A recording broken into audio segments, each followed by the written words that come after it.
Now we are going to discuss about the matter waves, wave and particle duality of radiation. To understand the wave and particle duality, it is necessary to know what is a particle and what is a wave. The concept of a particle is easy to grasp. It has mass. It is located at some definite point. It can move from one place to another. It gives energy when slowed down or stopped. Thus, the particle is specified by mass, velocity, momentum, and energy. The concept of wave is a bit more difficult than that of a particle. A wave is spread out over a relatively large region of space. It cannot be said to be located just here and there. It is hard to think of mass being associated with a wave. Actually, a wave is nothing but rather a speed out disturbance. A wave is specified by its frequency, wavelength, phase of wave velocity, amplitude, and intensity. Considering the both facts, it appears difficult to accept the conflicting ideas that radiation has a dual nature. That is, radiation is a wave which is spread out over space and also a particle which is localized at a point in space. However, this acceptance is essential because radiation sometimes behaves as a wave and other times it as a particle, as explained below. First one is radiations including visible light, infrared, ultraviolet, X-rays, etc. behaves as waves in experiments based on interference, diffraction, etc. This is due to the fact that these phenomena require the presence of two waves at the same position at the same time. Obviously, it is difficult for the two particles to occupy the same position at the same time. Thus, we conclude that radiations behave like wave. Second point, Planck's quantum theory was successful in explaining black body radiation, the photoelectric effect, the Compton effect, etc., and had clearly established that the radiant energy in its interaction with matter behaves as though it consists of corpuscles. Here, radiation interacts with matter in the form of photons or quanta. Thus, we conclude that radiations behave like particles. Radiations thus sometimes behave as a wave and at other times as particle. That is, it has a wave-particle dualism. Here, it should be remembered that radiation cannot exhibit its particle and wave properties simultaneously. So, conclusion is that the light radiation behaves like a wave in interference and diffraction experiments. The same light radiation behaves like particle in photoelectric effect and Compton effect. Thus, light has a dual nature. Next is de Broglie hypothesis of matter waves. In Newton's time, matter and radiation both were assumed to consist of particles. With the discovery of phenomena like interference, diffraction, and polarization, it was established that light is a kind of a wave motion. In the beginning of 20th century, some new phenomena were discovered which could not be explained on the basis of wave theory. These phenomena were explained on the basis of quantum theory, in which light quanta or protons are endowed with the corpuscular properties, mass, velocity, and momentum. But when the photon theory was applied to phenomena such as interference, diffraction, etc., it proved helpless to explain them. Thus, light has a dual nature. That is, it possesses both particle and wave properties. In some phenomena, corpuscular nature predominant, while in others, wave nature predominant. The manifestation of properties depends upon the conditions under which the particular phenomena occurs. It is worthy to note that wave and particle are never expected to appear together. Louis de Broglie in 1924 extended the wave-particle parallelism of optics to all the fundamental entities of physics, such as electrons, protons, neutrons, atoms, and molecules, etc. De Broglie put a bold suggestion that the correspondence between wave and particle should not be confined only to electromagnetic radiation, but should also be valid for material particles like radiation. Matter also has dual characteristic. In this thesis, he wrote that there is an intimate connection between waves and corpuscles, not only in the case of radiation but also in the case of matter. A moving particle has always got a wave associated with it, and the particle is controlled by the wave in a manner similar to that in which a photon is controlled by waves. His suggestion was based on the fact that nature loves symmetry.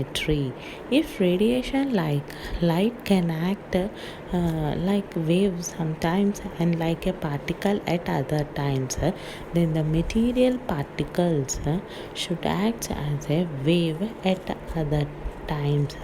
According to de Broglie's hypothesis, a moving particle is associated with a wave which is known as de Broglie wave. The wavelength of the matter wave is given by lambda equals to h by mv, that is h by p, where m is the mass of the material particle, v its velocity, and p is its momentum. Conclusion of this de Broglie hypothesis is waves and particles are only two modes through which the energy is propagated in nature. The universe is composed of light, radiation, and matter.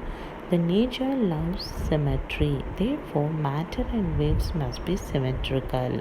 If radiation can act as a wave sometime and like a particle at other time, then material particles should act like a particle sometime and like a wave at other time. Next, we'll see the expression for this de Broglie hypothesis. The expression of the wavelength associated with a material particle be derived on the analogy of radiation as follows. Considering the Planck's theory of radiation, the energy of a photon is given by E equals to h nu, that is hc by lambda, where c is the velocity of light in vacuum and lambda is its wavelength.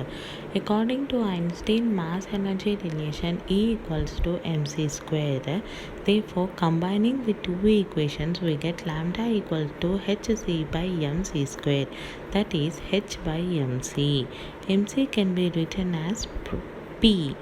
Therefore, if we consider the case of material particle of mass m and moving with a velocity v, that is momentum mv, then the wavelength associated with this particle is given by lambda equals to h by p. Different expressions. First one is, if E is the kinetic energy of material particle, then capital E equals to half mv squared, that is p squared by 2m, that is p equals to under root 2 me. Therefore, de Broglie wavelength is lambda equals to h by under root 2 me. Next, B bit is when a charged particle carrying a charge q is accelerated by a potential difference V volt, then its kinetic energy E is given by E equals to QV. Hence, the de Broglie wavelength associated with this particle is given by lambda equals to h by under root 2m QV. CBT is when a material particle is in thermal equilibrium at a temperature T, then E equals to 3 by 2 kT, where K is Boltzmann constant. So, the de Broglie wavelength of a material particle at temperature T is given by lambda equals to h by under root 2m 3 by 2 kT. That is lambda equals to h by under root 3m kT. De Broglie wavelength associated with electrons.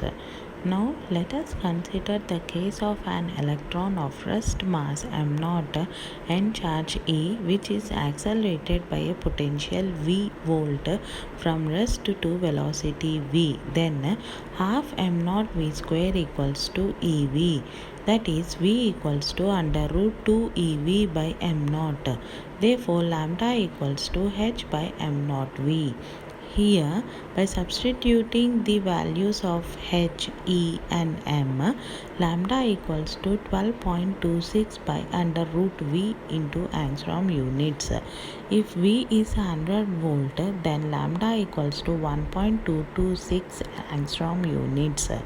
Therefore, it shows that the wavelength associated with an electron accelerated to 100 volt is 1.226 angstrom units. Next is properties of matter waves. Following are the properties of matter waves. First one, the lighter the particle, greater is the wavelength associated with it. The smaller the velocity of the particle, the greater is the wavelength associated with it. Third one, when v is 0 and lambda equals to infinity, that is, wave becomes indeterminate, and if v is infinity and then lambda equals to 0, this shows that matter waves are generated by the motion of particles. These waves are produced whether the particles are charged particles or they are uncharged. This fact reveals that these waves are not electromagnetic waves, but they are a new kind of waves. Fourth one, the velocity of matter wave depends on the velocity of matter particle. That is, it is not a constant while the velocity of electromagnetic wave is constant. Fifth one, the velocity of matter wave is greater than the velocity of light. The velocity of matter wave is greater than the velocity of light. This can be proved under a particle in motion with associated with matter wave has two different velocities to the mechanical motion of the particle represented by V, and second related to the propagation of the wave represented by W. We know that E equal to h nu, that is h nu equals to mc square. The wave velocity is given by W equals to c square by v. As a particle velocity, v cannot exceed c, hence W is greater than the velocity of light. We can understand this unexpected result by considering the wave velocity, or also known as phase velocity and group velocity. The wave and particle aspects of moving bodies can never appear together in this same experiment.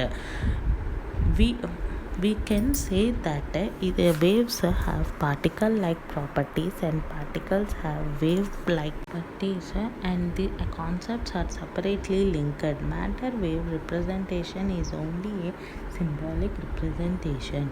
The wave nature of matter introduces an uncertainty in the location of the position of the particle, because because a wave should not be set exactly at this point or exactly at that point. However, where the wave is large, there is a good chance of finding the particle, while where the wave is small, there is a very small chance of finding the particle.